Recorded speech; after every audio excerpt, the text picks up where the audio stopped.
Yes. Welcome to episode 2 of the Unconstrained podcast. A long-form waffle video. Who knows, mate? But we've got graphics, we've got music, we've got it all. Oh, yes. This is all done live, mate. I can, in other news. Look at that. Right, I don't think we need music. That's a bit distracting. Welcome to episode 2, which is now, I think, happening earlier in the week, as Friday is a bit of a dodgy day for me to release videos, because by the time you see it on a Monday, it's buried in your subs feed, you know what I mean? You never see it. But, so episode 2 is going to be about the world of contracting, self-employment.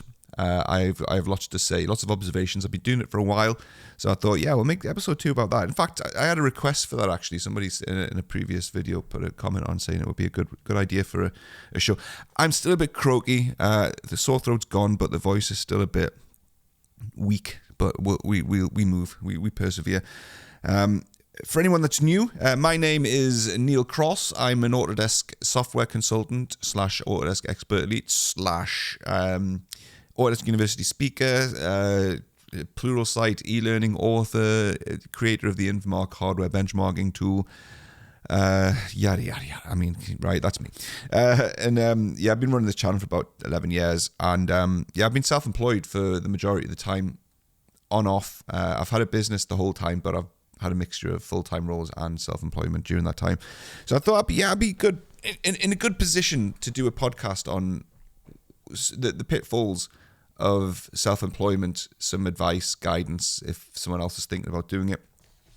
But before I get going, it's worth mentioning that obviously the advice that I give isn't applicable to every industry that could have a self-employment field, I suppose, and it's also from the UK. That's where I operate in. I can't really speak on any sort of authority about how it is in the US or Australia or any other country.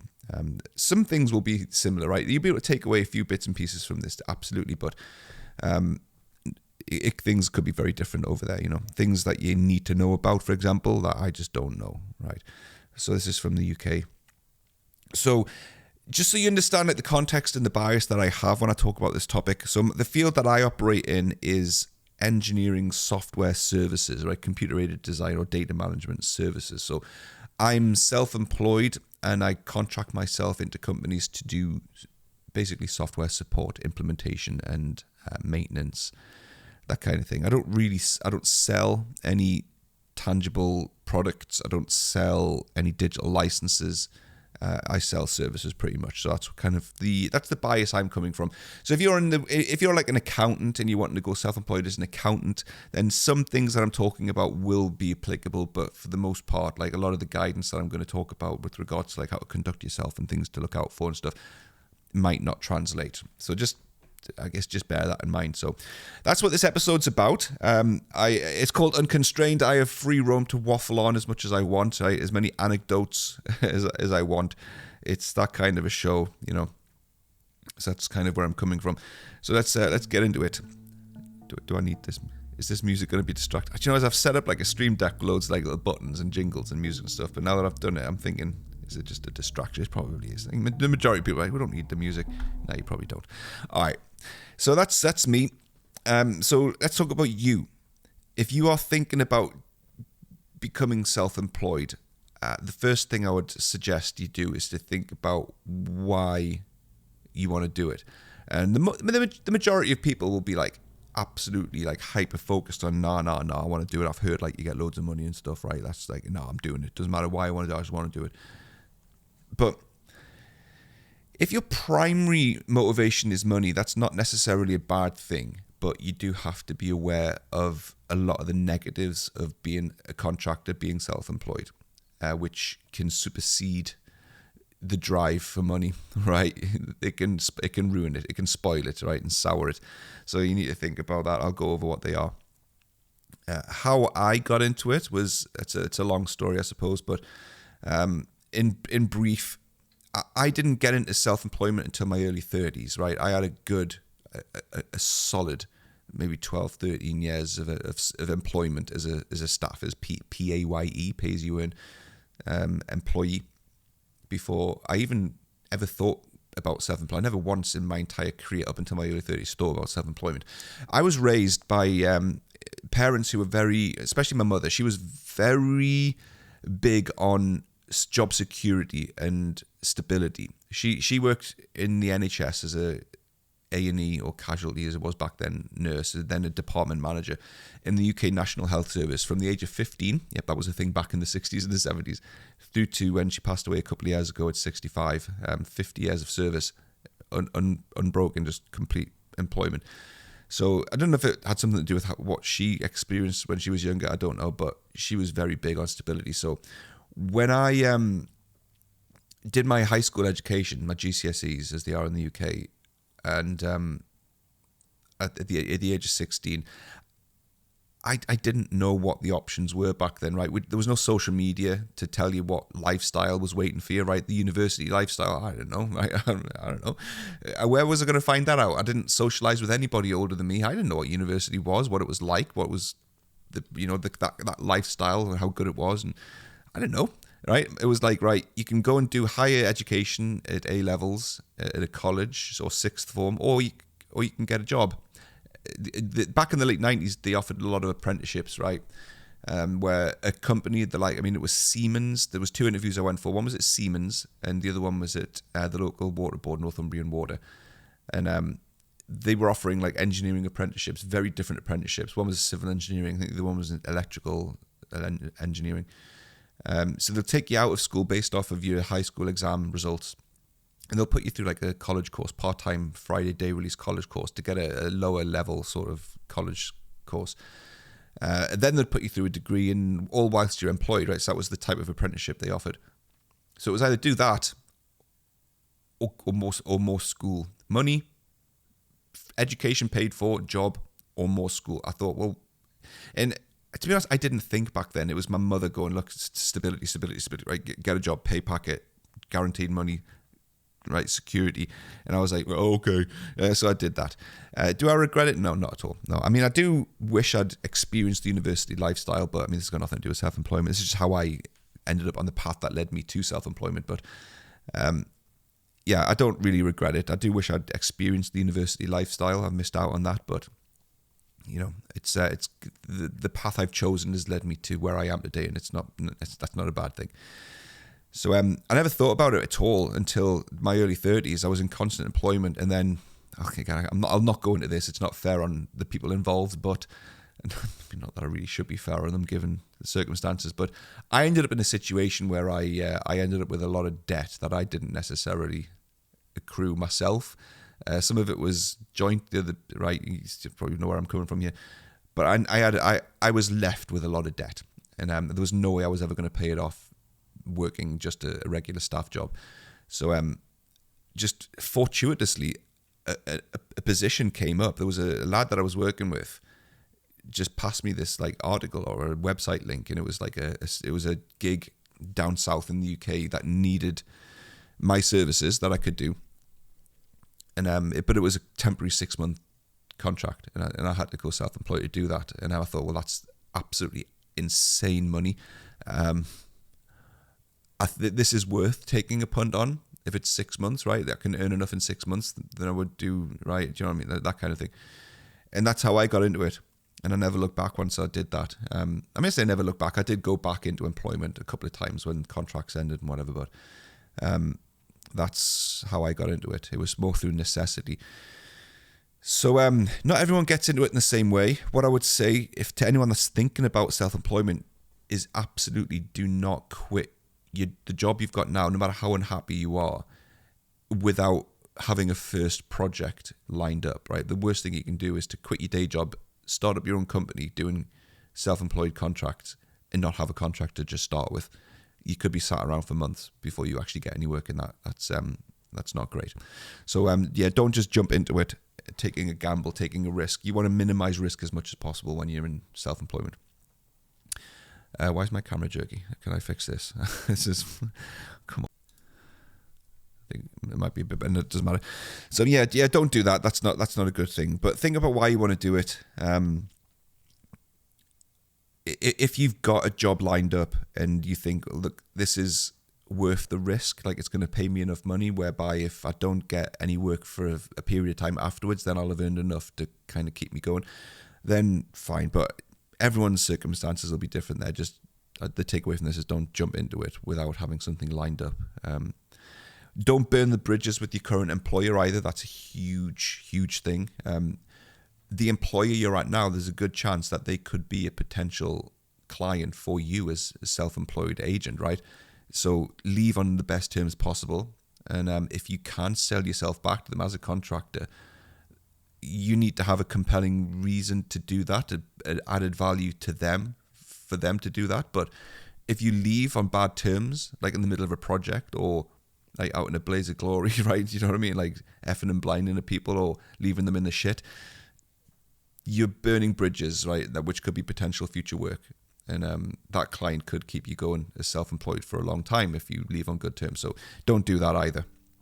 But going into the self-employed industry does require a completely new mindset from you in a lot of ways, right? With being self-employed, some of this stuff is obvious, right? It goes without saying, but to some people, they just won't think of this, so I'll have to say it. But nobody is coming to save you when you're self-employed. You are 100% on your own, right? There is no unions, there's no HR team, there's no probationary periods, there's no holiday pay, sick pay, nothing. Right? You are 100% on your own. If you screw up, if you can't do the work, no one's coming to save you. Nobody cares. Nobody's going to care. The way I kind of, it's not always an accurate analogy, but the way I kind of think about a lot of these things is by comparing you bringing a plumber into your house to do a bathroom fit for 5 days or to fix a leaky pipe for a couple of days, right? Or whatever kind of a job it is. If that plumber can't turn up on the second day, you're not going to pay him, right? You're not going to really have any sympathy for him, right? He's just a guy. You picked him from a checker trade or whatever, or some online comparison site or whatever, right? He's come in. He's a bit of an inconvenience because he's getting in the way, and he's just like, I'm paying you. Can you just do the job, and then our transaction is done. That's basically what you are as a contractor. Don't go into you can't go into a company thinking that you're going to be like and assimilated into the group like staff would be, because you're not. You're not going to invite the plumber out for dinner with your family, right? You're not going to be like, oh mate, yeah, let's just sit down and watch TV for like a couple hours. No, he just comes, he gets a job done, then he goes. That's what you're paying him to do. It's very similar with being self-employed. Depends on the kind of job. If you're in a 6-month contract, 12-month contract, then the company depends on who they are, but they might have this policy or like an atmosphere or an ethos where they treat everyone like staff. Doesn't matter who you are, what you're doing, where you're from, what your status is. You are now a member of the family, and we'll treat you like that. But you can't expect that, right? You can't go in being entitled to that kind of treatment. It just depends. And you also do have to be really careful with that as well, because I'll talk about this a bit later on, but there are laws in the UK especially which severely frown upon contractors being treated like staff. It's called IR35, and we'll talk about that a bit later. But you can't masquerade as an employee or be seen to be getting any of the benefits that an employee would get if you are a contractor. So you have to be a bit careful with that. But just be mindful of the fact that when you go into a business, you are just there to provide a service and then be on your way. That generally is how it is. You've got to escape the payday mentality as well, right? When you're employed, you get paid usually at the end of every month, the last Friday of every month, or whatever it is. And most people, generally, they'll live from payday to payday. And on payday, it's like, oh, we'll now go shopping. We can now order in. We can now buy XYZ. We can, have a bit of a blowout to celebrate payday, right? Payday to payday. That's not a thing anymore when you're self-employed. You don't get paid every month. You can invoice every month, but it doesn't mean you're going to get paid every month. And the way you pay yourself, I'll talk about that later on in the podcast, but it's very different. You don't pay yourself a big or a medium salary every month like you would get if you were in employment. It doesn't work like that. So you have to escape that. You're not going to get, your bills still come out on the 1st of every month. That doesn't change, right? HSBC, Santander, Halifax, they don't care you're self-employed, right? They're not going to dynamically flex your mortgage payments around when you get paid as a business. Not going to happen. So you still have to manage your money very carefully. But this is all part of the risk and the compromises that you have to go through when you're self-employed. So you have to just escape that payday mentality. And, you know, if you are the kind of person who gets ill a lot, who wakes up in the morning, gets a bit of a snivel and thinks, oh, God, you know, I'm not being off sick in a few months, I can probably phone. Right? That's not a thing anymore. Nothing cures sickness like self-employment, not going to lie. I've personally, in 10 years of being a contractor, I must have taken maximum 2 days off. And that was because I was hospitalized. I just physically couldn't actually do any work. Colds, flus, bugs, throat infections, chest infections, nobody cares. Nobody cares, right? Again, use the plumber analogy. Plumber comes in and he's got a bit of a snivel. You don't care, right? If he goes home, you're not going to pay him still whilst he's at home, wrapped up in a towel or a blanket or whatever, shivering on a sofa. He just doesn't get paid. So you don't get paid if you don't turn up. So nothing cures sickness better than self-employment. Trust me on that one. It's amazing how many people suddenly become a lot healthier once they're self-employed.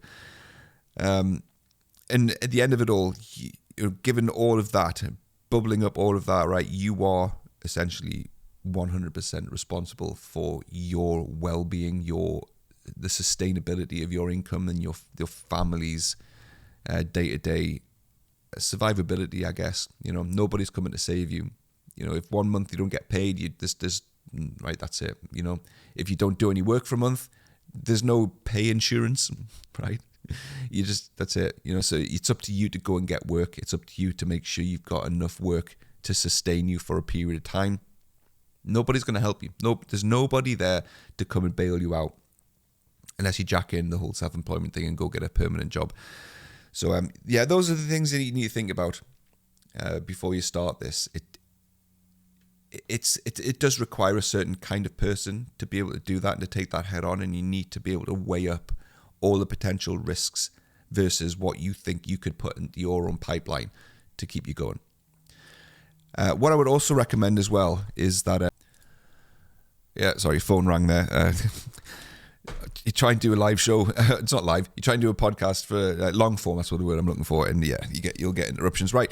What I was going to say, another thing to consider before you go into self-employment is try to have an emergency fund set up before you jump into it. That's not going to always be possible. In fact, I would imagine in the majority of cases, you're not going to have an emergency fund ready as like a cushion. It's probably why you want to go self-employed in the first place, is because you need more money, right? You've got all this shit happening, all this stuff to pay for, and it's like, well, I need more money. If you had an emergency fund, you'd probably use that, right?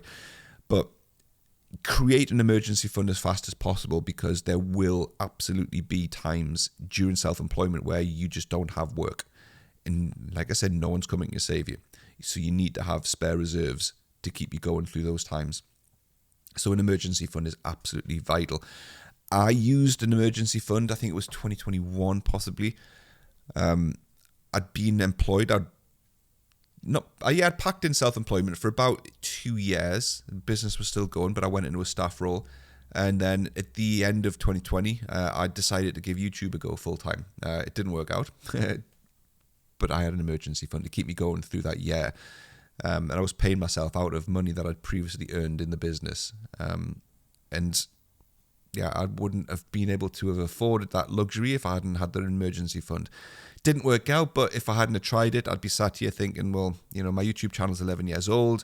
It's not really grown as fast or as into an entity of the size that I feel like it should have been or it could have been. But if I hadn't have gave it a go over a year of just doing videos, then I'd always be sat here thinking, well, what if?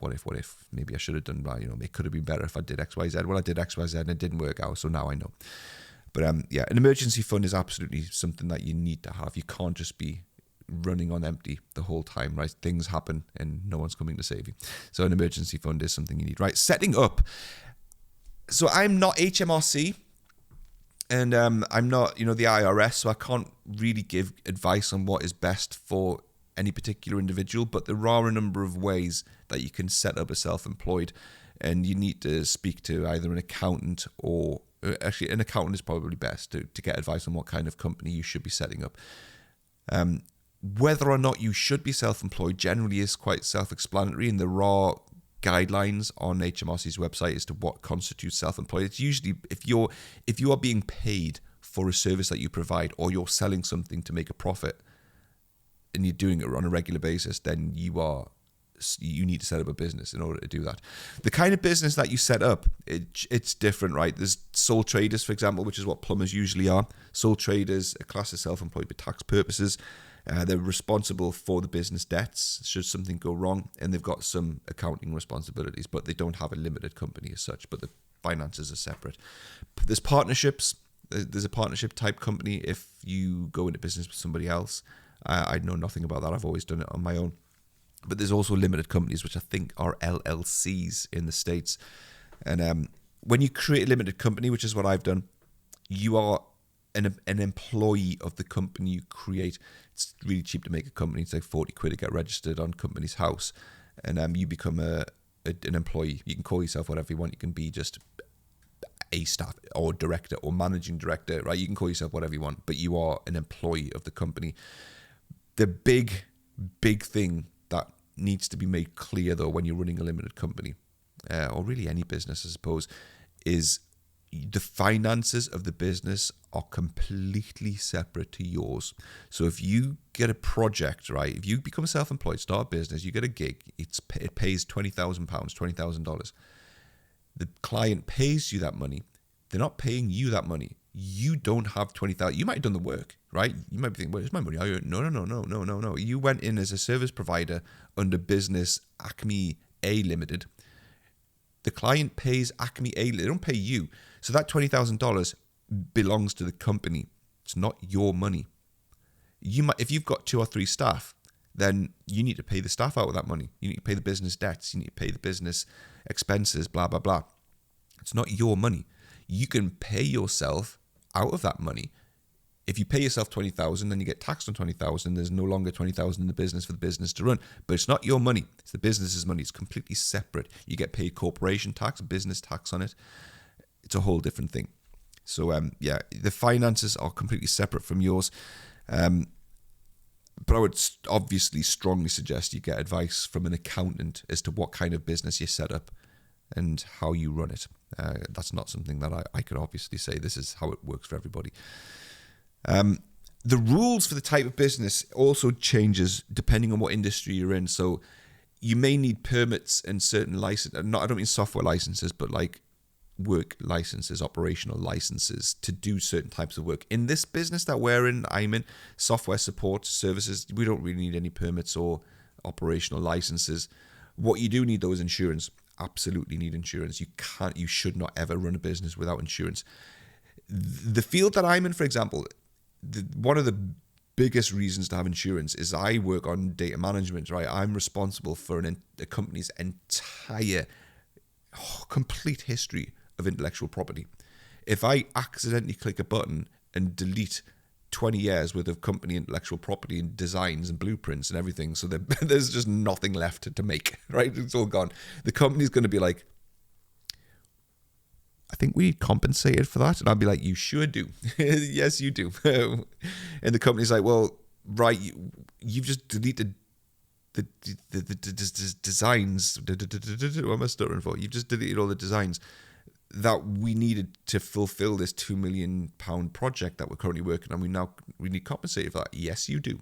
So you need, I think that's indemnity insurance, or is it indemnity or I don't remember which type it is, but there's indemnity, liability, and there's also employer's liability as well, or employee's liability for if you employ anybody. But yeah, some clients require that you've got that insurance before they'll even take you on as a contractor.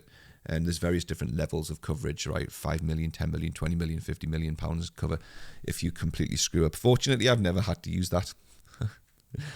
But you need it in order to operate. The public indemnity, I think it is, or liability, is if you're operating outside and a member of the public trips on a cable that you've laid, or like you injure somebody with a tool you're using outside, then the public can sue you. So you need insurance against that. So yeah, there's those.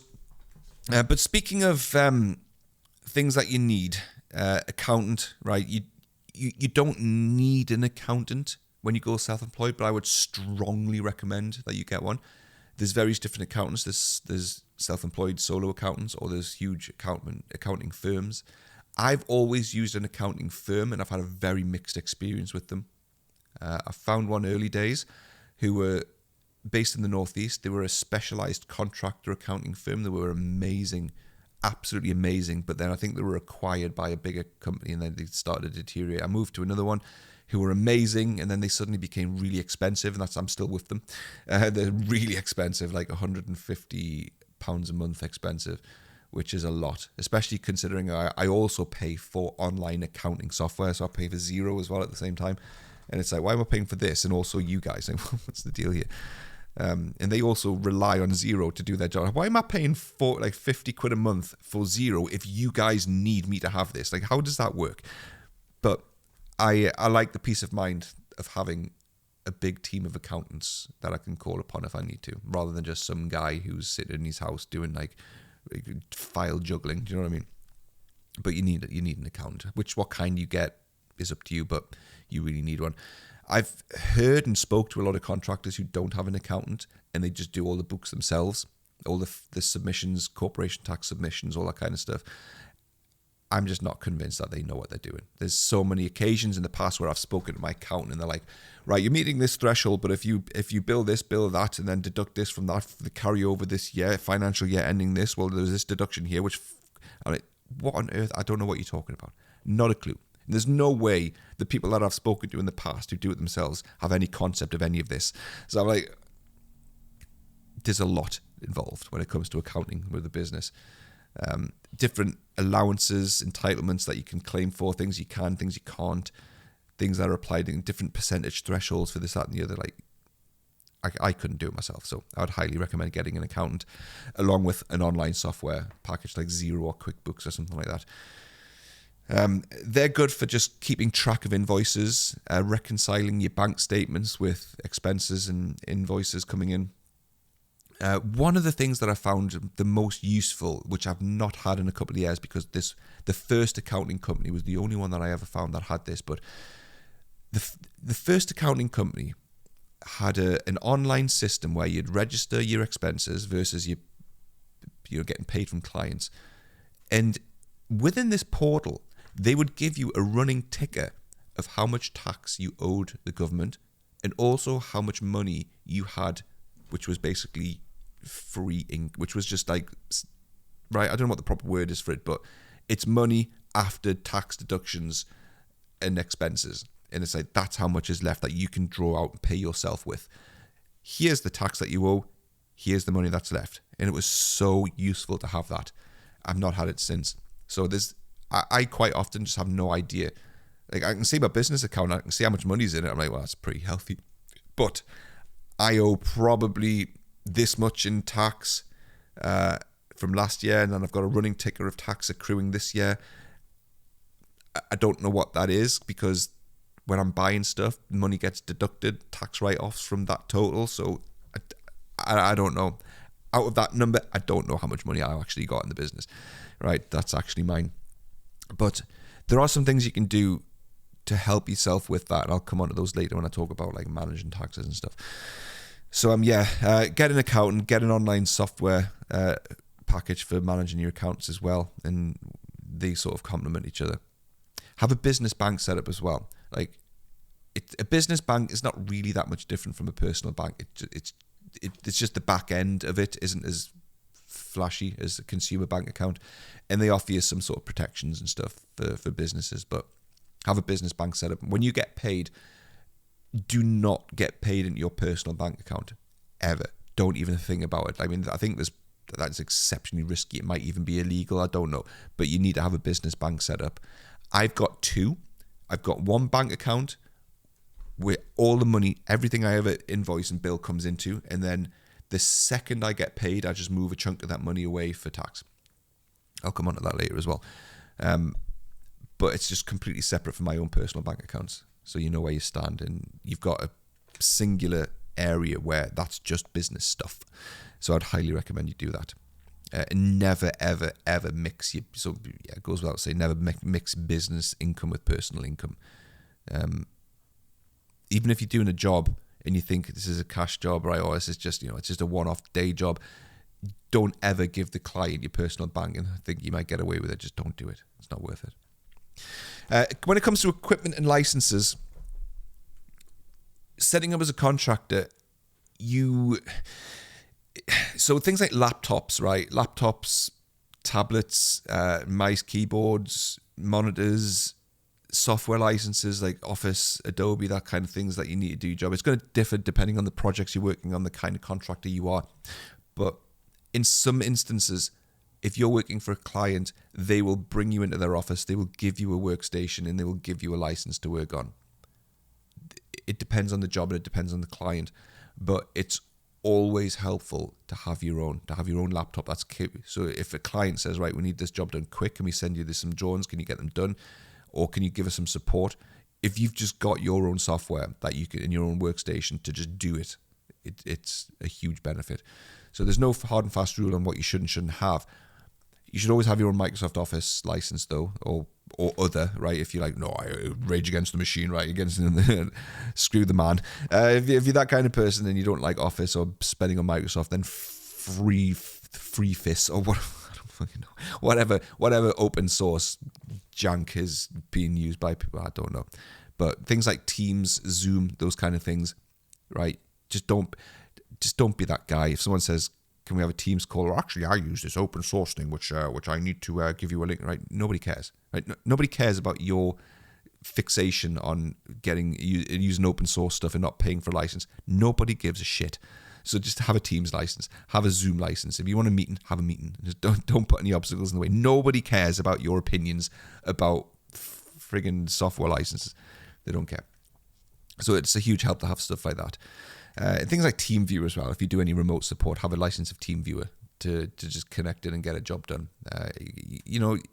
Someone rings you up with a problem, just give me a TeamViewer ID, I'll connect in. Rather than, I might be able to pop down, but can you wait a couple hours so I can just get it done. The convenience of that will help you in the long run. So those are the licenses, equipment, things like that. There may be some support available if you're a startup for like helping with some of these costs, startup grants and things like that, or Autodesk sometimes offer discounts for startups depending on who you are, what you do. But I don't know. I've been doing this 10 years. I'm way out of the threshold as being a startup, so I've not looked into them. So you're ready to start. How do you find work? Well, if I could just say to somebody, well, this is how you find a job when you're self-employed, I'd probably sell an online course for it. But like I said back at the very start of this, don't do this unless you've got something already lined up. Do you know what I mean? Don't be like, right, I've set up my business, I've got my bank account, I've got my licenses and all that. Where's the work at? Don't do that, right? Because you've spent all this money, you're not getting paid, right? You're not working for a client yet. So try and have a client secured before you do this. How do you secure a client, mate? I mean, if you're a complete loner and you don't speak to anybody, you've got no contacts and nobody knows who you are, then you're fighting an uphill battle. But if you're currently working in an industry where you know people at different companies, you can maybe put out some feelers and be like, look, I'm thinking about going self-employed. I helped you with this in the past. What, do you need that again, right? Do you want me to come in 3 days? I can get this done for you. It'll cost you so much. That kind of thing. So there's ways of going about finding your first job, but don't jump into this without that. There are different kinds of contracts you can do whilst you're self-employed. There's long terms and short terms, and you would tend to charge a different rate depending on whether it's a long-term or a short-term job. Sometimes you can do short-term jobs and they then turn into long-term jobs, but like a short-term job would be bringing in a CAD supplier to do a vault install or a migration for 2 days, right, or 1 day, or we need Inventor migrated to 2025 from 2022. That's going to take a day, right? Such as a short-term job. A long-term job would be, right, we've got 2 sites, and one's in the UK, one's in Australia. We need to collaborate on the data, so we need to design a system that lets us collaborate, and then we need to design this ERP extractor that goes into here, there, and there. Well, that's a long-term project. You can maybe sell like yourself for a year to do that, but your day rate needs to be reasonable. So if you're charging maybe £1,000 a day on a short-term job, you can't realistically charge £1,000 plus per day for a year, 5 days a week, right? The client's going to be like, that's just unreasonable. We can't do that. Or you can sell yourself on a as and when service. You can maybe say, right, well, we're going to charge $850 a day, but I'm not going to work every day of the week. I'll just come in as and when you need me. I'm on like a retainer. So I've got a year's contract, and if you need me for a week, I can do a week. You might not need me for another 2 weeks. Fine. Right. So it depends. There's no hard and fast rules for how you do this. But what is a hard and fast rule is you should always have a contract in place.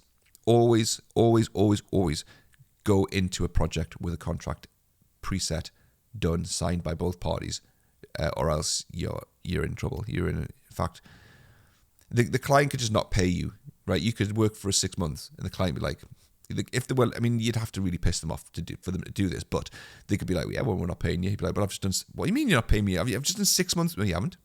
I have done 6 months' work. Look, we never said we'd pay you. Yes, you did on the phone. No, we didn't. Where's right? The contract gets rid of all of that. So always have a contract in place.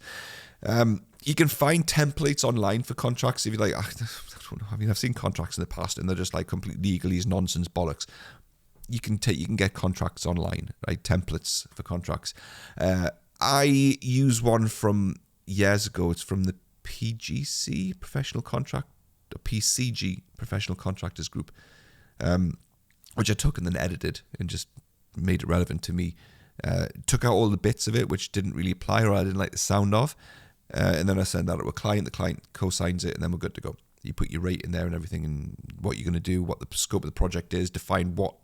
Because with you being a contractor, right, you're not just employed with an open-ended sort of remit. You're employed to do a specific job, so the contract needs to have what you're going to do. At the end of this contract, what will you have done? That's what you need to have inside the contract. I wouldn't recommend you get ChatGPT to write a contract, though. Don't do that. ChatGPT spits out 20 pages of contract. You can read through it all if you want to, if you understand it, but there's just a good chance it's going to put stuff in there that you're like, wait, whoa. No, I'm not doing that. You know what I mean? But they can be as long or as small as you want a contract to be. You know, it could just be one sheet of A4. I'm going to do this. This is how much I get paid. Are you happy with that? Yeah, right. Most contracts have got in all kinds of stipulations about like termination, how things can end, what happens when they end, what happens if people pay late, where you're going to work, right? That kind of who you report, just a whole bunch of stuff, right? Liability stuff in there as well. Generally, the contractor will write out the contract. So you as the self-employed agent, you'll write out the contract and you'll send it to the client for them to co-sign or check first and then sign. They can make amendments to it if they want. If like, yeah, we don't like that, would rather it be this, then you can just go backwards and forwards until you're both happy with the contract and you're good to go.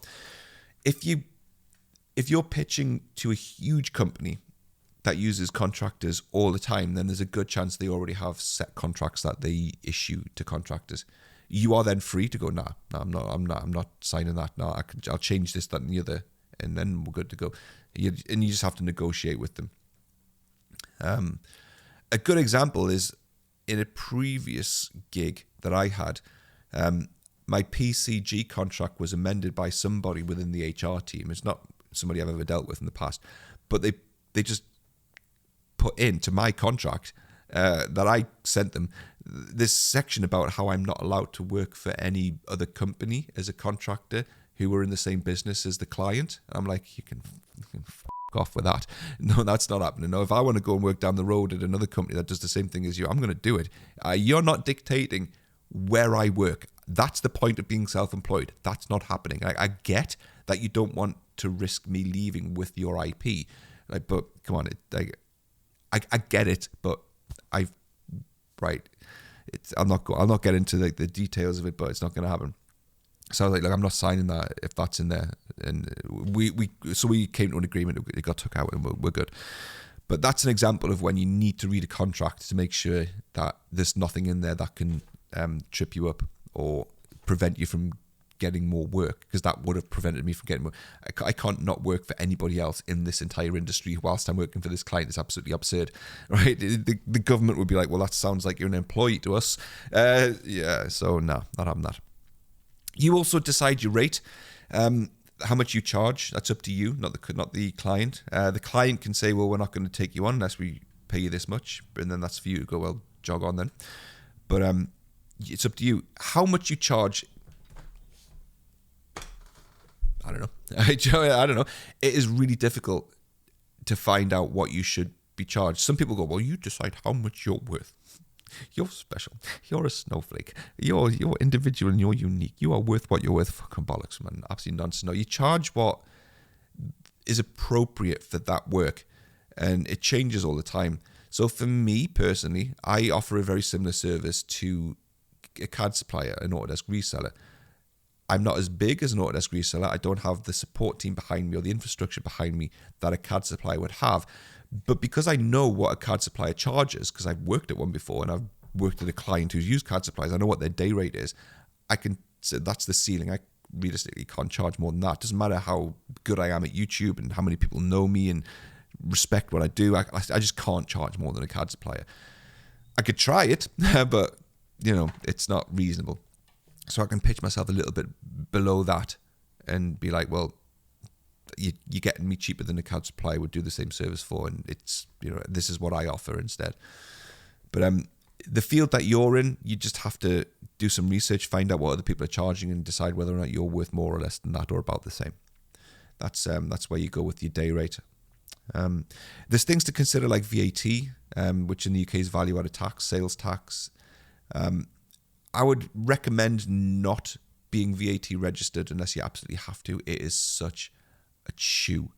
Every quarter, and it comes up quick, you've got to submit VAT returns with everything you've ever bought. You've got to give your accountant a receipt for, and then you've got to pay your VAT. You've got to have the VAT put aside to pay the government. It comes up quick, and it always comes up at a time where you're like, I just can't. I don't have the time for this. I just don't have the capacity to do this filing, and it just comes up so quick. But I think the threshold is 90,000 at the moment. So if your business is earning more than 90,000 every rolling 12 months, you need to be VAT registered. So not June to June. It's like, so if between, what's it now, October. So it's October now. So if between October last year and today, if I've earned or invoiced more than 90,000 for my business, I need to be VAT registered. There are some ifs and buts with that. So if you do provide services outside of the EU, then that's not VAT applicable. So that takes a chunk off the 90,000. So I've done a lot of services into a foreign country of unnamed origin who acquire intellectual property through underhanded means. The work I've done for that geography isn't VAT qualified, so I don't need to be VAT registered. So there's that as well. But charging VAT doesn't mean you get paid more. It's just a governmental legislation thing. You have to charge the company, the client, VAT, and then you pay that VAT to the government. I don't know. It doesn't make any sense to me, but that's how it is. There was a time in the past where you'd make a little bit of money off of, you would charge 18% and pay 12% back to the government. So you'd make a little bit off it, but I don't know if that's the case anymore. I'm not sure. I've not been VAT registered in a while. So there's that. In the contract, always stipulate your payment terms as well. Payment terms are a funny thing. You always say like net 7, net 30 or something like that in a contract. That's how long you expect the client to pay you before the payment is deemed late. If you're a solo contractor like me and you're just working by yourself, it's very reasonable to expect to be paid within 7 days of doing the job. So you leave the client's business, you expect to be paid within 7 days, right? If the client has agreed to that in the contract, then they have to do that. If they don't, then it's late, and you can then take I mean, you wouldn't take legal action straight away, right? You'd be reasonable about it. You wouldn't just go all guns blazing straight away, but it's then deemed as a late payment. Some bigger companies, some huge corporations I've done work for in the past, they do like net 30 or sometimes 90. So it's not until 90 days after you've done the work where you get paid, which is obscene. I mean, if you started contracting and your first ever job was on a net 90 day, you'd have to sustain yourself for 90 days before you started seeing any money coming in. That hurts. And every time you do some work, you're not going to see the reward for that for 90 days. You just have to be mindful of that. It's not reasonable for a solo contractor, self-employed person to do that, but that can happen. 7 is ideal, 30 at max, 30 days. But you put that in the contract and the client should sign it and adhere to it. In terms of like marketing yourself, we're still talking about sort of finding work here. Marketing is something you can do if you need to do it. My marketing is my YouTube channel. Other people might want to like send out business cards, that kind of thing. I'm not a marketing expert, so I can't exactly say these are the most effective ways to do something. But like I know what worked for me, and I know what pisses me off in terms of marketing.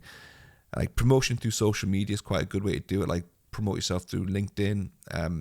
Do your own TikTok videos, right? Because the algorithm will focus them into people who could potentially use you. But there's downsides and upsides for each of those avenues.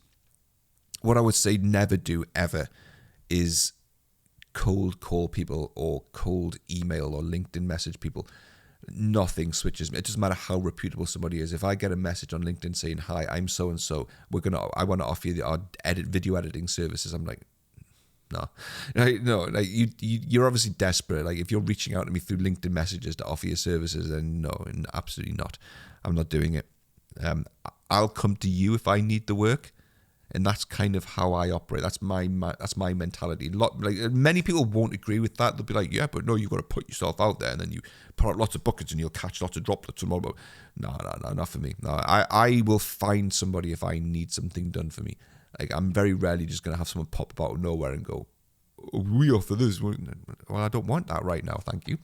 Well, and you can argue, well, then now you know who they are, but to be honest, they'll probably piss me off because they'll have interrupted me at a time. So, right.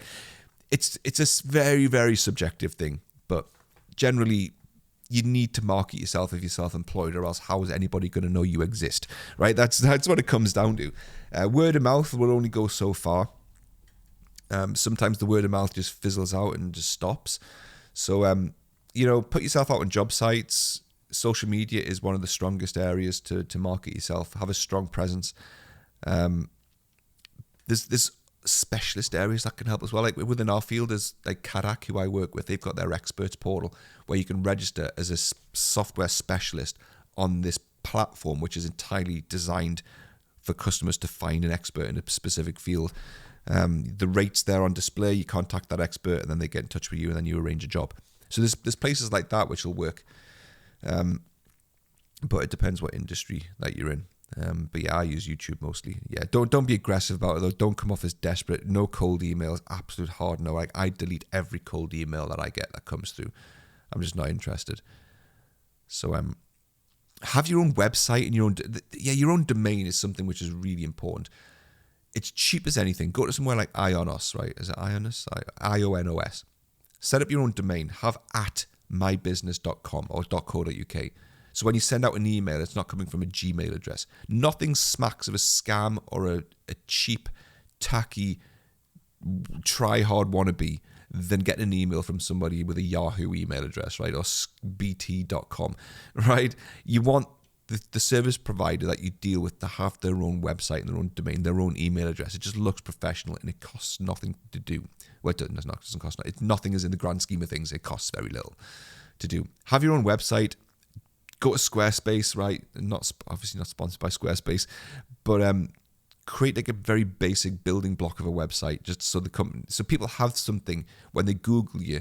All right, they do exist. They are located here. There is a real person behind this, and they are based where I am, right? That kind of things. It gives them the peace of mind that you do exist, and you're not just a pop-up trying to scam them. So a website and your own email domain is really, really, really important to have for just the credibility and to look professional. Quotes and invoices. So when you do get your work and you are ready to start quoting, well, I suppose you're finding clients and potential clients, and you're going to quote for their work. Use something like Xero, because Xero has got, in FreshBooks and QuickBooks will have this, but I've only got experience with Xero. They'll have their own quotation systems where you can type in the client's name, what you're going to do, how much you're going to charge them, click send, and it just sends them a digital quote, and it tracks it so they can digitally accept the quote and that kind of thing. It makes tracking your work a lot easier, and if you ever get audited by HMRC, you can say, this is what I've been quoting for, this is what I've been doing, that kind of thing. So I would highly recommend you do that. Make your quotes look professional. Have yourself your own company brand logo, that kind of thing. So it's just presenting a good image of yourself, that you look like you're trustworthy. It looks like you've put some thought into what you're doing, as opposed to just, Comic Sans font. I do software stuff.com, right? Do you know what I mean? People are like, how much effort you put into that? How much effort are you going to put into our work? Do you know what I mean? So yeah. Another tip which you might want to do, it depends, is to once you start invoicing, if you do get a couple of clients, maybe you're not all that familiar with them, they're not all that familiar with you, you can just do little things which help you out in the long run, like stagger your invoice numbers. Like if they're the only client you've got, and every invoice you send them is like invoice 1, 2, 3, 4, somebody there might clock onto that and go, every invoice he sent us is just the same, is like the next number. Does he not work for anyone? Are we the only person he works for?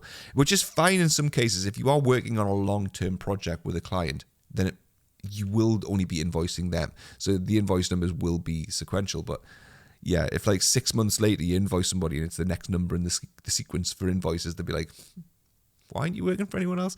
Do you know what I mean? Just little things like that, right? It probably doesn't matter, but these are the things that I would sort of pick up on. For the working arrangements as self-employed, like where you work, whether it's in an office or at home, it's obviously dependent on the type of job that it is, right? If you are required to teach people, then you're going to have to be on site teaching people, talking to people, that kind of thing. But like the job I've got, the contract I've had for a while, I don't need to set foot in the office ever. I can do everything remotely. I just connect to servers, I connect to clients. I've got a desktop at the client site I connect to, and I can do everything remotely. Anyone's got a problem, I can fix it remotely. So it's entirely job dependent, but that's something you would need to put into the contract, right? Just to make sure that everyone's on the same page and everyone understands what's going on. If the client expects you to turn up to their office, then that would be laid out into the contract. Otherwise, you can say, well, I can do this job remotely. And if the client starts giving you attitude about, well, how do we know you're going to do any work? I'm like, well, if I don't do any work, you don't pay me. That's how it works, right? So the job's getting done. It doesn't matter how I do it, where I do it. If you are getting the service I promised you would get, it doesn't matter how I get it done. I'll get it done. So if you're going to go into an office, though, you do need to consider how you're going to conduct yourself as a contractor. I alluded to this earlier on with the plumber analogy, but you are generally considered to be different than staff, which is, it's right for that to happen. You can't be seen as being an employee, and some companies will treat you that way respectfully, but you are a service provider, you're not staff. And you just need to be prepared for that. Don't go into a company thinking that you're going to make a whole bunch of lifelong friends and right, you're going to have the same banter with everyone that the staff do. It's just not going to happen in a lot of cases. You are just the service provider, so you just have to conduct yourself accordingly. Some will just see you as like a temporary NPC, which is fine, but just be professional about it. You've got no authority over the client. That is something you have to bang into your head, right? You may think you're the shit, right? You're the dog's nuts. You've got X number of years experience doing this, that, and the other. You're going to go in and you're going to start barking orders at people. Stop doing that. Don't touch this. But they'll just tell you, fuck off, right? It's not. You've got no authority, right? I'm going to sack you. I'm going to fire you. I'm going to do this discipline. You've got no authority as a contractor over anybody at the client site. Similar note, they've got no authority over you.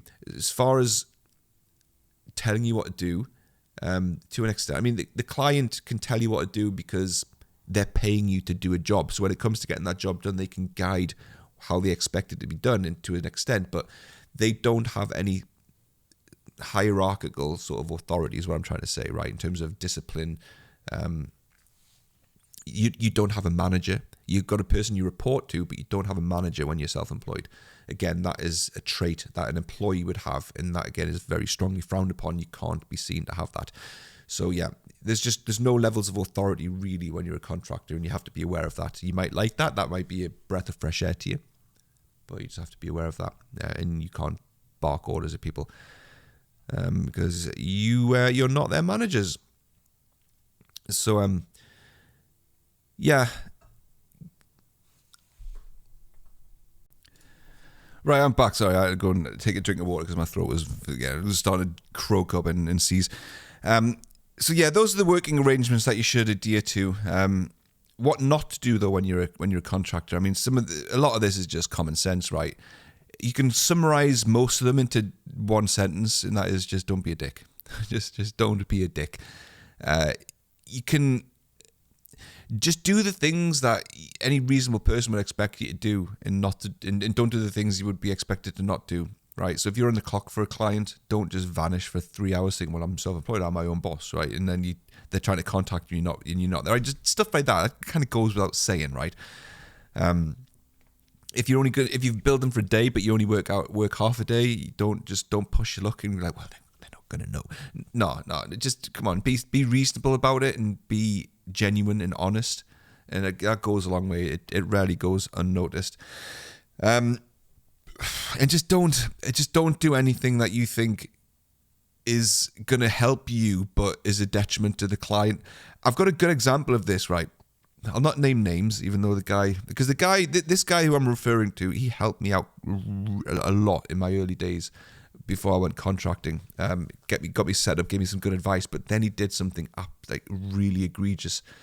So I'll not name names, but he worked for the client I'm at now as a contractor in the days before contracting changed, where you were essentially a member of staff, but you were self-employed. You just turned up to the office every day, 5 days a week as a contractor. Behaved like a member of staff, was treated like a member of staff, but he was getting paid through an agency as a contractor. His contract was coming to an end, and his job over the period of that contract had changed quite dramatically. He was employed as a draftsman, but he had skills in programming. So as we were developing various systems, he wasn't really asked, he offered, I think, to write a program that helped out us with a certain part of the workflow. He did a really good job of it. The program was implemented. And then towards the end of his contract, the program just stopped working. He essentially put a time bomb in the program so that it would cease working around the end of his contract to use as leverage for getting a new contract. Now, any reasonable person should know that was the exceptionally stupid thing to do. Like, how on earth is that going to work out well for you, right? Holding a company at ransom, essentially, their entire workflow stopped because his program failed to work anymore. But he was taking this, I don't know if he was just going through a period of time in life where he was just like fed up and he was like, I don't care anymore. I don't.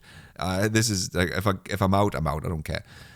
But yeah, he basically shut down everything on the basis that he'll get it working again if he gets another contract. If not, then F you and I'm out. And yeah, like I don't know what that was about, what he was thinking, but that's obviously something you should never do. Goes without saying. It should go without saying, but someone did it, right? So yeah, like that's not going to work out well for you. The client is obviously going to be like, we don't want somebody like that working for us. If you're capable of that, then you're out. We'll come up with another solution. We did, right? So that's an example of what not to do. I feel stupid saying that, but come on, someone did it. So yeah, moving on to getting paid as a contractor. As I mentioned before about like payment terms, put that into the contract, like net 7, net 30, that kind of thing. But generally, you'll send a quote before you do the job. It depends whether it's, if it's a short-term job, like a couple of days, 4 days, 5 days maybe, you'll send a quote to the client. They'll agree to the quote. You'll go and do the work. Then you'll send them an invoice for 5 days' work afterwards, and then they pay you within 7 days. That's generally how it works. They'll send a purchase order after you put a quote in. Like we agree to, we're purchasing your services, right? And then you go in and do the work. And then most companies will agree to pay for you or pay you during that period of time. If they don't, though, right, the last thing you want to do really is just hit the roof and kick off for them. Like go complete stroppy toys out with pram mode if you don't get paid on the 8th day on net 7. That's just not something you do. I mean, I've worked for plenty of places where I've been paid late, and I've never once ever kicked off about it and got really stroppy. I've sent some firm sort of emails so the way I look at it is, if a company pays me or they're late paying me, my instant go-to is like, well, there must be a reason for this, right? The invoice hasn't gotten lost. There must be a reason for it. Maybe the client is waiting for a cash flow, something to come in themselves before they can afford to pay this. Whether you agree with that or not, I don't know, because that's essentially the client saying our own finances are more important than paying our suppliers, which, that's a whole argument in of itself. It's not for me to really make a judgment on, but it is what it is, and it happens. But if you start sending threatening letters and emails in about if you don't pay me, then I'm gonna take legal action, blah blah blah blah blah, you're just burning bridges. The client, depending on the relationship you've got with them, if you're all on good terms and it's just the purchasing team that haven't paid you yet, just if it was.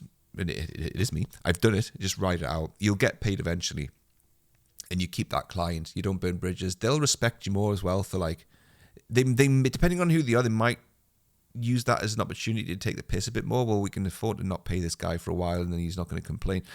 You just have to take it as he comes. Just don't burn bridges. If you can't afford to lose that client, you're not going to gain anything from getting on your high horse, thinking you're being the bigger man about it, and kicking off, sending off threatening letters. Well, I'm entitled to do this because they haven't paid me, therefore I'm within my rights to be really, really strict and stern. You're just going to piss them off, and then they won't use you again. They might pay you. You'll get you a couple of thousand or whatever it is they owe you, but you're now out of a job. You're now out of a contract. Whereas if you just sent a polite email in and said, look, I've noticed invoice XYZ is a bit late. It's so many days late, weeks late, months late in some cases. Any idea you can chase it up and find out what's going on with it. They'll be really polite about it generally, and they'll just say, oh yeah, right, yeah, sorry, that's due to go into next week's pay run, and then you crack on. You know what I mean? If it becomes a repetitive thing where the same client is paying you late on a regular basis, you can, depending on how much of a joke it's getting to, you can say to them, look, you've not paid me 4 months, right? I think I have to kind of suspend services until you pay me. It's getting a bit ridiculous now. As long as you're still not a dick about it and you're reasonable, they'd probably be like, yeah, fair enough, right? Because they will be a client themselves to other places. They will have invoices to pay, and they'll have invoices that they are waiting to come in. So they'll be like, yeah, it's fair enough, right? You know what I mean? So, yeah, you could say that, but that would be sort of the last step. Well, the last step would be sacking them off, but very close to the last step. So you'd have to be reasonable about it. Don't burn bridges. Don't be a dick. Don't hit the roof straight away. There's no need for that. But it happens. You are a service provider. You are in a list of other service providers waiting to get paid as well, if you're working for a bigger company. And yeah, so just be patient. Some places, again, it depends on the kind of work, but some places will pay you before you do the work. I think, me personally, I prefer to get paid after the job's done. So then, I'm working towards something and I'll get the reward afterwards. I wouldn't necessarily feel less motivated if I was paid up front, but I don't know. It's just a me thing. I prefer to invoice and be paid afterwards. But sometimes the client prefers to pay you up front. I've had that with media projects that I've done, working for, doing YouTube sponsorships. You'll get paid for the sponsorship. You'll then do the work. The video goes live, and then that's it, done.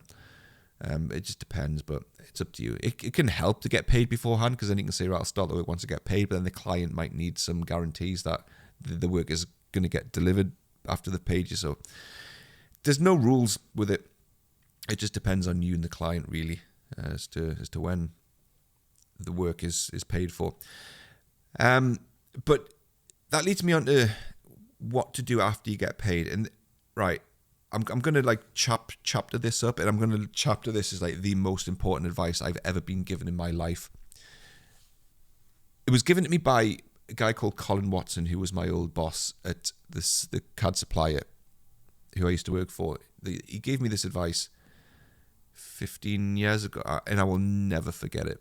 This advice is burned onto my brain as being the best bit of advice I've ever been given, and I will repeat this till the day that I die. When you're self-employed, your first, second, third, fourth, fifth, through to the 50th priority should be to put the money aside for tax that you owe.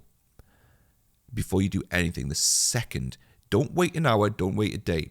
The second a company or a client pays you an invoice, take 20% of that money and stick it to one side as tax. You might not pay 20% tax. You might, after deductions, only pay 12%, 15%.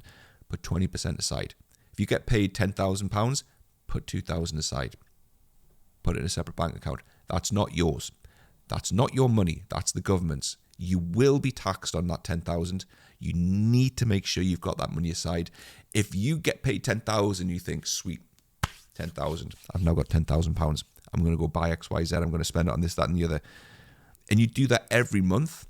At the end of the year, you're going to be hit with a huge tax bill. You need, there's no debate, there's no question. It's not a debate. You need to have that money. And if you keep going month to month, spending your max, thinking, I'll do an extra job at some point and I'll use that for the tax, that might never come.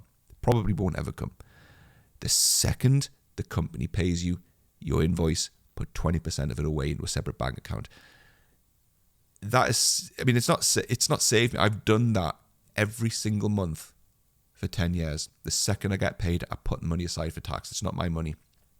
Then I know this money in my bank account here, in the main bank account, that's not taxable. That's mine. Right? For the most part, that's mine anyway. I still need to buy business expenses through it, right? This, that, and the other. But generally, the money that I owe the government at the end of the year is over in this account. They can have that. So always put money aside for tax. Never leave yourself lacking. The second it hits your bank account, put 20. And it's 20% corporation tax in the UK. That's where I'm coming from. It used to be 18. I think it's 20% now. The percentage number changes based on the profits of the company, all that kind of thing, but that's what an accountant will advise you on. But generally, 20% is what you will owe as corporation tax in the UK. Put that aside from every invoice and do not touch it ever. It's not a savings fund. It's not an emergency fund. That's not your money. Put it aside.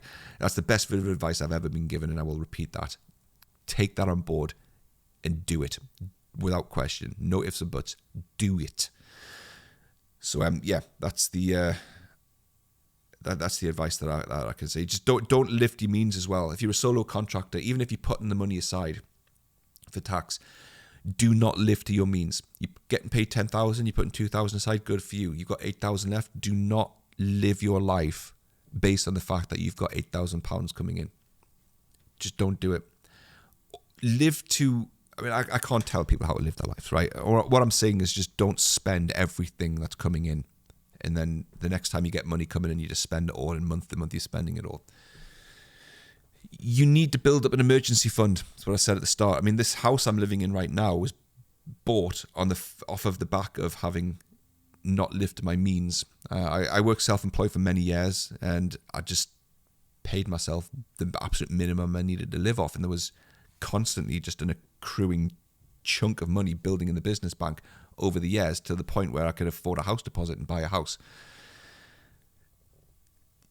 If you live month to month spending everything, you're never going to build an emergency fund, and you need an emergency fund, not for a house deposit, but for a time when you may not have any work coming in. So don't, you might land a huge project, get thousands coming in. Don't spend it all, right? You're not suddenly a multi-millionaire. You're not living the lifestyle of someone who can afford to go down to the Rolls-Royce garage, the Porsche garage, buy a brand new 911 turbo because you're now getting £10,000 a month.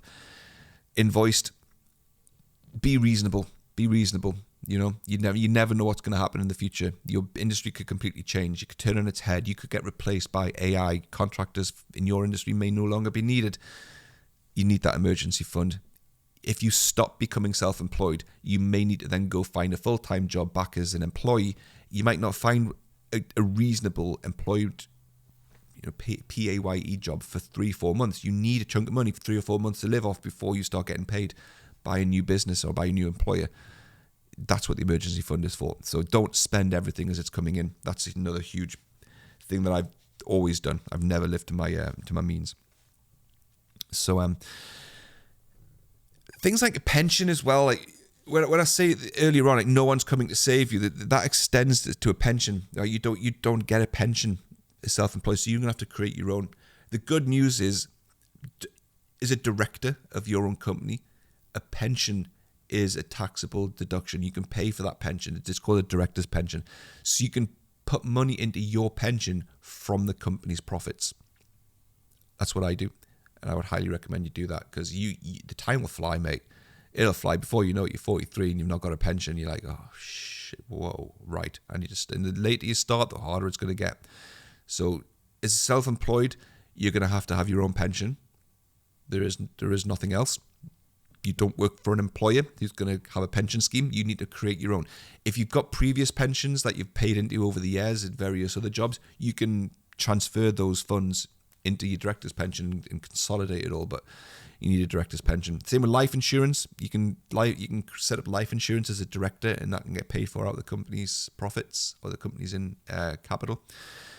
And your mobile phone. There's things that you need day in and day out to operate a business, which you would have otherwise paid for yourself, like a mobile phone. Well, you need a phone to operate business, right? So you can buy a phone and pay for it through the business. Of course, you're going to. I mean, it all goes without saying. It can be a combined business and personal phone, but if you use that phone for business, then that becomes a business asset. Same with computers, things like that. I mean, most of the systems I've got in here are paid for through my company, because I'm right now, this very second, this microphone here, I'm creating work, right? I'm creating a YouTube video, which is promotion from a business, which I also get income from, which gets paid into my business. So this is all a business asset. This microphone, business asset. The monitor I'm looking at, business. The camera, business asset. If my company ever folds, all this stuff's owned by the company, so I actually don't know what happens then. I haven't experienced that bit yet, fortunately. But this is all company assets, because I use it for work. It's frowned upon if you buy something for business, but you mostly use it for personal. Like if you were to buy an iPad, and you think, well, occasionally I might check my emails with my iPad, but then 99% of the time you're playing Angry Birds on it or whatever, right? Then, that's an argument you would have to have in court. But, you have to be reasonable about stuff like that. There are lots of grey areas. It's another bit of advice that I got off somebody else. It wasn't even advice. It was a conversation at a canteen one day. And someone said they won't do anything when it comes to their business. They won't make a decision or take any action unless they can stand in court in front of a judge and explain why they've done it with a reasonable degree of confidence that they are right. So if you buy a laptop for work, and you can stand in front of a judge and say, this is why I've bought my laptop, this is what I use it for, and expect the judge to go, yeah, fair enough, then that's okay. If you do something really stupid, like buy a whole bunch of clothes, like from Prada, Dolce & Gabbana, Hugo Boss, Tommy Hilfiger, and you go, well, that's my work uniform, Your Honor. Are you really? Is the judge going to go, you could have gone to Primark and bought a black t-shirt. Does it really need to be a Tommy Hilfiger one? No reasonable person would side with you on that. So there are, right. So that's the way I think about things these days. I want to buy this. Could I stand in front of a judge and justify what I've just done as being reasonable? I've never had to stand in front of a judge, but if I had to, then that's the way I sort of talk. That's the way I think about things. Keep the receipts for everything that you buy as well. These days, a lot of the receipts are digital, like online invoices, Amazon, that kind of stuff. So that just stacks up in your account, so that's fine. But if you do buy anything like hotel receipts when you go traveling, Just keep the hold of the receipts for about 3 to 5 years, because you never know when you might need to present them. And depending on your accountant, sometimes the accountant requires you to send in receipts for things you've bought. Mine doesn't, fortunately, and I don't think I would. If they asked me, I'd be like, look, there's no way I'm giving you a receipt for everything I've ever done. Fuck off. It's not happening. I've not needed to do that until now, so I'm not about to start. You don't need them, obviously, because I've not had to do it. So I'm not presenting receipts for everything. I try and minimize the amount of things that I buy anyway, because the more things you buy, the more work you've got to do. If I buy something which I don't really need, but I might need, and it is a business thing, I'm not going to do it. Do you know what I mean? It's just more work later on. And also keep all your paper statements, your bank statements. If you're not using online banking and you're still getting all your statements mailed to you through the post, keep a hold of all your statements for 3 or 5 years, because your accountant absolutely does need your bank statements. They need to go through everything, reconcile what you've spent versus what the actual account says, and then they make sure there's no dodgy stuff going on in there. So keep a hold of all your statements. And the last thing I want to talk about as well is IR35. So IR35 is a very scary bit of legislation which has evolved over the years, but the whole point of IR35 is to prevent this concept of a guy or a girl working as staff in any company, quitting their job on the Friday, and then coming back on Monday to do the exact same job as they did on Friday, but now they're a self-employed contractor enjoying all the tax benefits that affords. Because as a contractor, again, I haven't talked about this, but because I'm not an accountant, right? It's different depending on where you are in the world, but you pay less tax as a contractor. You inherit a lot more risk, as I've spent an hour and 20 minutes waffling on about, but you pay less tax. You generally pay yourself a director's salary, which is a very low chunk of money out of the business. It's usually 3 figures. And that covers your national insurance, right? It makes sure you're registered as a citizen of the country, you're contributing to society. But the rest of the money you pay yourself is through dividends. So if there's 10,000 in the company bank, you can pay yourself 5,000 that month as a dividend, and you'll get taxed. It's around 12% up to a certain threshold. Then I think 20% after, and then there's like a small threshold, a medium threshold, and then a massive threshold. But you get taxed on the amount of dividends you pay yourself. But it is lower. It's a lower tax threshold than if you were an employee. So turning up to work on the Monday as a self-employed person doing the exact same job for the same company and only that company is what IR35 is designed to prevent. So as a contractor, you need to be able to, again, stand in front of a judge and say, this is what I am doing as a self-employed contractor and why I am not classed as a stealthed secret employee. That could be having your own website. The biggest thing is just doing jobs for more than one client, right? If you work for more than one client, then quite clearly you're not staff, right? Because staff don't work for more than one company. It's a conflict of interests with the business you're employed by. So if you can say, well, I'm working this week, I work for that company, the next week I work for that company, and then I quoted these places and I've, right, that shows I'm self-employed. Fair enough, you are, yes, correct. But if you spend the entire year only working for one company 5 days a week, then it's a reasonable person could argue that you are behaving as staff, therefore you should be paying the tax as staff. Me personally, I've actually skated very close to this, dangerously close to this, because the client that I'm working for at the moment, I've worked on concurrent projects over the last year, which has required me to. It wasn't planned that way either. It should have been a very quick project, but it just spiraled, multiple problems. And it ended up a long period. So I've had to intentionally go and find other clients just to make sure that I'm sort of conforming to IR35. So I've skated close to it myself, but it's something that I think is now on the employer to make sure that they're because they have to make sure that they are registering each contractor as certified, not falling within IR35. So it's on the employer or the client now to make sure that everything's clean there. But in the past, it was on this. But either way, you just got to be mindful of it. Don't just work for one client only. Don't behave like staff. Don't take any benefits that staff would be given. You need to be able to stand in front of a judge and say, I am self-employed. This is how I am behaving and operating as a self-employed individual. And you're good. Generally, you're good anyway. So, those are, I think that's about enough, I think, to get you going. If you're thinking about doing this, that's an hour and 20 of me just verbally blurting out a whole bunch of stuff, which is probably like head spinning, like, what the hell? This seems really complicated. And it is. It is complicated, I'm afraid, because there's, apart from an accountant, there's not really anybody to help you. No one's going to come and save you. You are on your own. It can be a very isolating, lonely style of work, which, funnily enough, I actually prefer. I've worked from home, self-employed, for many years. With the only contact I've had day in, day out, generally, is 2 cats and a dog. So I personally don't need constant human interaction, right? I don't need social circles and stuff like that. So I'm fine by doing it, but not everyone is.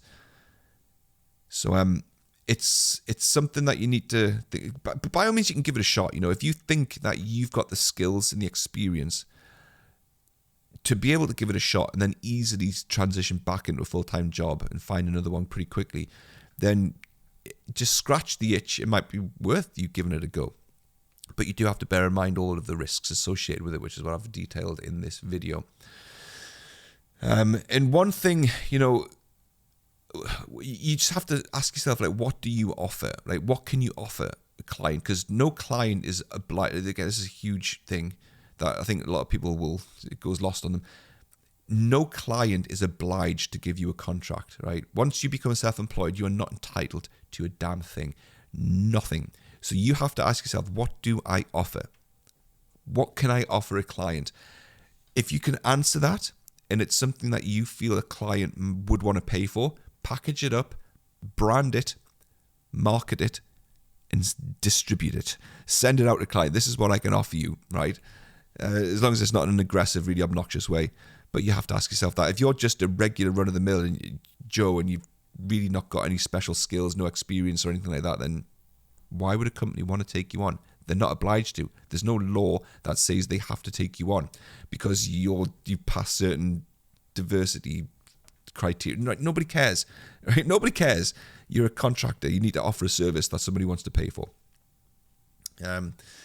So consider the experience that you've got. Experience is a word these days that gets sort of thrown around and misused. Like me personally, I am an experienced Autodesk consultant, so I can put that down on an advert, right, in my CV or my LinkedIn or whatever, and I am experienced. Saying you've got 1 year of experience at something really doesn't mean anything these days. It's not a thing. I think the word experience, it's got multiple different meanings, and some of them have been diluted. But yeah, unfortunately, with if someone's thinking to themselves, well, how old do I need to be? Do I need to be a certain age before I go self-employed? Not really. However, experience is very, very closely linked to age. Like, you can't have gained experience in a certain field unless you've lived through it and you've done it, and that directly correlates to age. Like me personally, I have 20 plus years experience doing this. So if I go into a job and I'm doing a vault install and the server suddenly bombs out and gives you an error saying that it needs to reboot the server before it proceeds, and it's going to take 20 minutes to reboot the server, and I've got to tell all the staff to log off because I need to reboot the server. It's going to be a right chew. It's going to take an hour to do this goddamn reboot of the server, and everyone's going to stop working for an hour, and it's like, and the error on screen is just server needs a reboot. Because I've got 20 years experience, I know I can just go into the registry of that server, go to the H key local machine, right, Microsoft, Windows, current control set, session manager, and there's a key in there called pending file rename operations. I can just delete that key and immediately it clears the flag for the server reboot, and I can crack on within 2 minutes as opposed to waiting. So that's what experience tangibly means. I know what that problem is. I know how to fix it very safely without causing any harm. Somebody who doesn't have the experience would knock the company off for an hour. and cause them a whole bunch of issues. So that's what experience correlates to. And you can't really sell that until you start doing the job and you start building that client base and you get yourself knowing the client, well, you did that quickly. Well, yeah, because it's not my first rodeo, and that then translates to various other issues, problems with desktops and clients and stuff that you've seen before that you can just fix immediately, giving off the impression that someone can ask you a question and you'll just know the answer because you've done it, So that's the kind of experience that you can sell as a contractor, a service that's valuable to people. Whereas if you've just started and you're like 20 years old, you've only been doing this for a year, you don't really have that, But it's industry specific. Sometimes it doesn't matter. Sometimes all that matters is you're just doing a job, a very specific job that doesn't require experience. So there's just no hard and fast rules. But when it comes to age, it depends. But in the field I am in, the experience you've got is very, very valuable and it goes a long way. It's the difference between getting a job done quickly and effectively versus potentially having a disaster and knocking the company off for a few days because you don't know why the SQL server's giving you an error and you should have piggybacked a version instead of migrating from 2020 to 2025 and you didn't service pack it first or whatever it was, right? There's multiple things. So, just have a think about all of that if you are thinking about going self-employed. There is a lot to consider. It is a very rewarding line of work if you can do it right and you, all the dominoes fall into place. But it can also be devastating. There's a lot of businesses fold who do this and just end up going back into staff because they just don't have the work or they're sick of the admin, the accounting, reconciling bank accounts, statements, doing tax returns, self-assessments, all that kind of stuff is still needing done, So yeah, self-assessment is another thing you've got to do. It's another job. When you're an employee, that's just all done for you, But when you're self-employed, you need to file your own self-assessments every year to declare how much tax, how much income you've had, so the government can work out how much personal tax you need to pay them. And then you need to have that money available to pay the government, which you can't pay out of the business. You've got to pay yourself out of the business, which is taxable, to then pay your tax. So, it's not for everybody, but it can be very rewarding. So can you hear my voice? This is the state of it right now. I think that's enough for episode 2 of the Unconstrained podcast. So we'll end it with my good old music. You like that? I've got like a split screen as well. Like this. So I've got like this little. I can like. Oh, there should be a. Oh, where's it? There should be like a little graphic underneath here, like a webcam graphic. Where's it gone? It's just vanished. Okay. I wonder if. No, it's just vanished. Never mind. But yeah, that's episode 2. Thank you for watching. Episode 3, I don't know what it's on yet. I don't know what the topic is. I've got some ideas. I've had a really bad experience with VR last week, which got me thinking about the state of VR. I'm massive in VR, like massive. 7 headsets, but I just don't use it anymore. And last week something happened. And I just thought, I think that's why I just don't hear about it anymore. It was so big, it had so much potential, and then it just fizzled out. So that could be something, but realistically, beyond me whinging a little bit, what else is there to say about it? I don't know. But yeah, I'll have a think, and we'll be back with Unconstrained, hopefully next week. Thank you very much for watching. If you've got any thoughts and opinions on this episode, let me know in the comments, which I'm not going to say the comments down below. They've always been down below. I don't have to say down below. Everyone knows where the comments are. Sometimes they're at the side on an iPad. But, Anyway, thanks for watching, and I'll see you in the next one. My name has been Neil Cross. This is Unconstrained, and I'll see you in the next one.